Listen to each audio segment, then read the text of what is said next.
या देवी सर्वभूतेषु शैलपुत्री रूपेण संस्थिता नमस्तस्यै नमस्तस्यै નમસ્તસ્યે નમો નમઃ.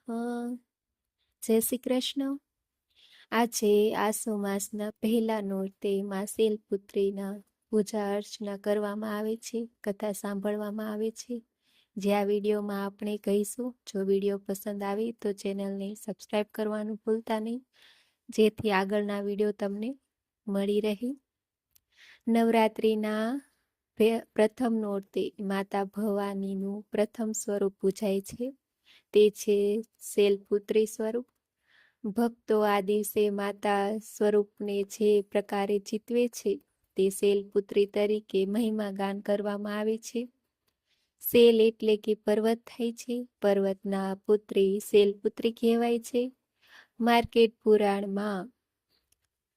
માર્કંડેય પુરાણમાં ઉલ્લેખમાં પ્રમાણે હિમાલય પુત્રીના આ સ્વરૂપને નવદુર્ગાના 9 સ્વરૂપોમાં પ્રથમ સ્વરૂપ તરીકે સ્થાન અપાયું છે. દેવીનું આ નામ હિમાલયને ઘેર પુત્રી તરીકે જન્મ લેવાથી પડ્યું છે. હિમાલય આપણી શક્તિ, દ્રઢતા, આધાર તથા સ્થિરતાનો પ્રતીક છે. મનુષ્ય જીવનમાં દ્રઢતા, સ્થિરતા તથા આધારનું મહત્વ સર્વપ્રથમ છે. એટલે આ દિવસે આપણા જીવનમાં સ્થાયિત્વ તથા શક્તિમાન બનવા માટે માતા શૈલપુત્રી પાસે પ્રાર્થના કરવી જોઈએ. શૈલપુત્રીની આરાધના કરવાથી જીવનમાં સ્થિરતા આવે છે. હિમાલયની ઉત્તુંગતાના શિખરે વિરાજતા ચંદ્રની શીતળતા સમાન સાત્વિક ધ્યેય પ્રાપ્ત કરાવે તેવા માતા શૈલપુત્રીનું વાહન વૃષભ માનવામાં આવે છે. તેમના વરદ હસ્તમાં ત્રિશૂળ અને વામ હસ્તમાં કમળનું પુષ્પ ભક્તના માનસ હૃદયમાં પમરાટ ફેલાવે છે. તેમની સ્તુતિ સ્વરૂપે આ વચનો બોલવામાં આવે છે. અર્થાત, હે માં ભગવતી, આપ મનુષ્યોને મનવાંછિત લાભ અને ફળ આપનાર છો. આપ વૃષભ પર બિરાજમાન થઈ ત્રિશૂળ અને કમળ ધારણ કરો છો. આપ ભાલે દિવ્ય તેજ સમાન ચંદ્રમાં ધારણ કરેલો છે. હે માં શૈલપુત્રી, તમે યશસ્વીની છો. સમસ્ત જગતને ભક્તોને યશ તથા તમામ સુખ આપનારા, રક્ષા કરનારા છો. ઉલ્લેખનીય છે કે પ્રથમ દિવસની ઉપાસનામાં યોગીઓ પોતાના મનને મૂળાધાર ચક્રમાં સ્થિત કરે છે અને યોગ સાધનાઓનો આરંભ કરે છે. પહેલા દિવસે માતાજીની મહાપૂજા અંતર્ગત નૈવેદ્ય તરીકે ગાયના શુદ્ધ ઘીનો ભોગ ધરાવવામાં આવે છે. મા શૈલપુત્રીની કથા.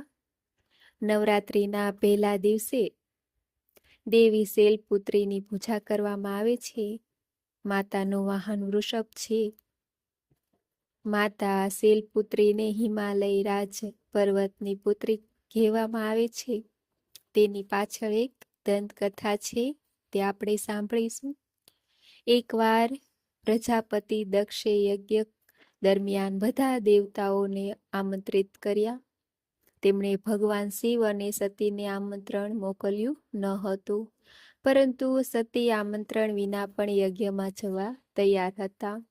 આવી સ્થિતિમાં ભગવાન શિવે તેમને સમજાવ્યું કે આમંત્રણ વગર યજ્ઞમાં જવું યોગ્ય નથી. પરંતુ જ્યારે સતી સંમત ન થયા તો ભગવાન શિવે તેમને જવાની મંજૂરી આપી. સતી કોઈ પણ આમંત્રણ વિના પોતાના પિતાના ઘરે પહોંચી ગયા અને તેને ત્યાં બોલાવ્યા વિના જ એક અતિથિના વર્તનનો સામનો કરવો પડ્યો. સતી સાથે તેની માતા સિવાય કોઈએ બરાબર વાત ન કરી. તે પોતાના પતિનું આવું કઠોર વર્તન અને પિતાનું આવું કઠોર વર્તન અને અપમાન સહન ન કરી શકી અને ગુસ્સે થઈ આ ક્રોધ, અપરાધ ભાવ અને ક્રોધમાં તેને યજ્ઞમાં પોતાનું ગ્રહણ કરી દીધું. ભગવાન શિવને આ સમાચાર મળતા જ તેમને પોતાના ગણને દક્ષમાં મોકલી દીધા અને પોતાના સ્થાન પર ચાલી રહેલા યજ્ઞનો નાશ કર્યો.